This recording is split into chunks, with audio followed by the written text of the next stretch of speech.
Hey folks, welcome back to Cats and Kilos. So tonight is going to be a special edition.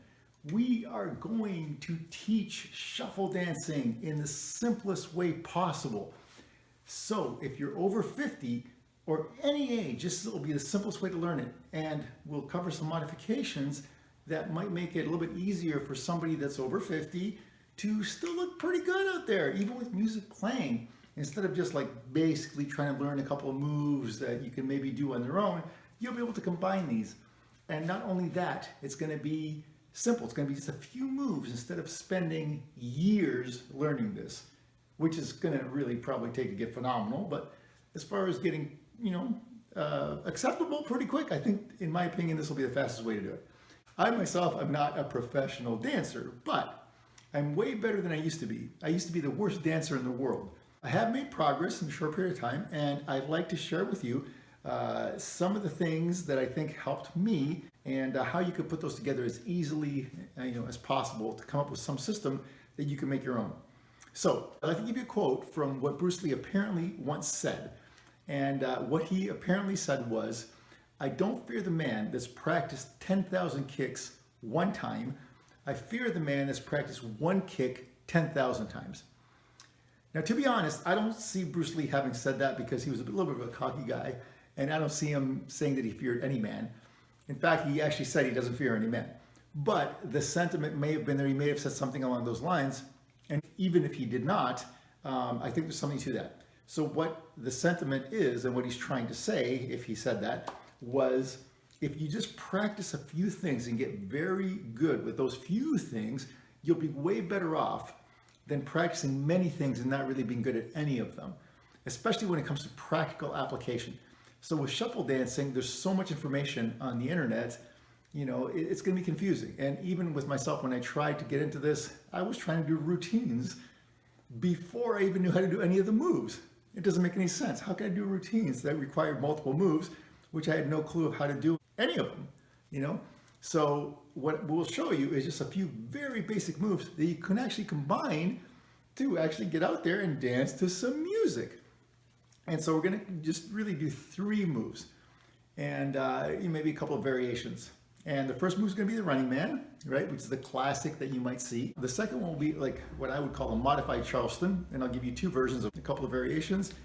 And then the third one will be the T-step, which may be the easiest one, and how we can actually combine it with the other two moves to maybe get something where you can spontaneously and randomly do things, here and there without having to, be confused between steps. These will all tie together really nicely as far as what you can do.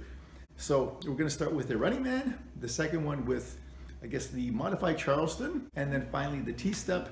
And then we'll probably make a video tying everything together. So video number one, this one, running man. And let's see how we do it. We're going to start with the running man. It's probably the classic move with shuffle dancing that we'd have to start with, almost by tradition. And it may be the most challenging physically as far as the simple moves that we're going to learn for a little dance system. Okay, so let's check this out. This, in my opinion, is the simplest way to learn this.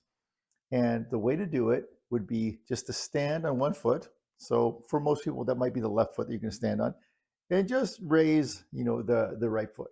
So you're going to raise the right foot. You're not going to raise it in front of you like this, right? All you do is just kind of raise it just up naturally, like you're going to try to balance on one foot. You know what I mean? It's not like you're going to try to kick somebody in the head Karate Kid wise. You're just going to raise it up off the floor. So here we go. You're just going to raise your foot up, right? Now let's try raising the other foot up. Let's try raising the right foot up. Let's try raising the left foot up. Let's try raising the right foot up. Let's try raising the left foot up. Okay, right foot up, left foot up. Okay. We can probably do that, right? Now, from that, let's go to this. Once we raise the foot up, let's pretend we're standing on a line.